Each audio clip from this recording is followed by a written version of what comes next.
So আমরা আপওয়ার্কে যারা কাজ করি, আপওয়ার্কে কোনো আওয়ারলি প্রজেক্টে কাজ করার সময় আমি যখন টাইম ট্র্যাক করব, সেই টাইম ট্র্যাকে আমার অ্যাক্টিভিটি লেভেল যদি আইডল থাকে, অর্থাৎ অ্যাক্টিভিটি লেভেল বলতে আমার মাউস এবং কিবোর্ডে আমি কতগুলো ক্লিক করতেছি এবং কোন পেজে আছে সেই স্ক্রিনশট, এগুলোকে আসলে অ্যাক্টিভিটি লেভেল বলতেছে। এটা যদি আইডল থাকে বা আসলে 3 বা 4 স্কোরের যদি নিচে থাকে কন্টিনিউয়াসলি, তখন সেই অ্যামাউন্টটা কিন্তু ক্লায়েন্টের কাছে অটো রিফান্ড চলে যায়। এবং আপওয়ার্ড মান্থলি বেসিস একটা মেইনটেনেন্স করে, সেই মেইনটেনেন্সে যদি দেখে যে আমার ম্যাক্সিমাম এরকম আইডল টাইম, তখন কিন্তু আমাকে ওয়ার্নিং দিবে যে তুমি আসলে যে আপওয়ার্কের টাইমটা ট্র্যাক করতেছো সেখানে তুমি কিন্তু আইডল টাইম বেশি থাকতেছো। পুরো ব্যাপারটা একটু বুঝে আসি। সো এখানে আমি দুইটা আলাদা প্রজেক্টের টাইম ট্র্যাকের রেজাল্ট দেখাবো।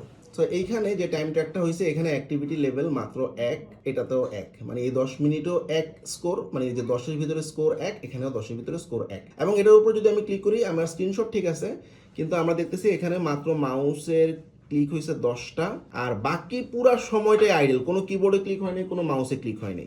এবং আমি যদি পরের স্ক্রিনশটটাতে যাই, এখানেও এই অবস্থা, মাত্র মাউসে ক্লিক হয়েছে 6টা, আর বাকি সব 0 0। তো ক্লায়েন্ট যদি এখানে আসলে ঝামেলা নাও করে, আপওয়ার্ক চাইলে যে কোনো সময় এই পুরো অ্যামাউন্টটা রিফান্ড করে দিতে পারে। আর একটা ভালো লেভেলের অ্যাক্টিভিটি দেখায়, যেমন এটা ইটস গুড। যেমন এখানে আমি দেখতেছি আমার অ্যাক্টিভিটি লেভেল হচ্ছে 10-এর ভিতরে 8, এবং এখানে অনেকবার কিবোর্ডে ক্লিক করা হয়েছে, কিছুক্ষণ আমি মাউসে আইডল ছিলাম, দ্যাট ইজ ওকে, এটা হইতেই পারে। আমি চিন্তা করতেছি কিরকম করবো ডিজাইন, কিন্তু একদম পুরো কমপ্লিট 10-এ 1-2 স্কোর রাখা যাবে না। কিন্তু এটাতে দেখা যাচ্ছে কত আছে, এটাতে স্কোর 5, ভালো, মানে প্রত্যেক 10 মিনিটের স্ক্রিনশটটা মানে অ্যাক্টিভিটি কাউন্ট করে।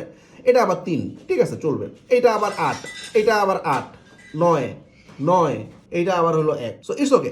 কিন্তু একদম যাতে সব এরকম টানা 1 1 1 2 2 2 এরকম স্কোর না হয়, তাহলে কিন্তু আমার টাকাটা ক্লায়েন্টের কাছে রিফান্ড চলে যাবে কাজ করা সত্ত্বেও।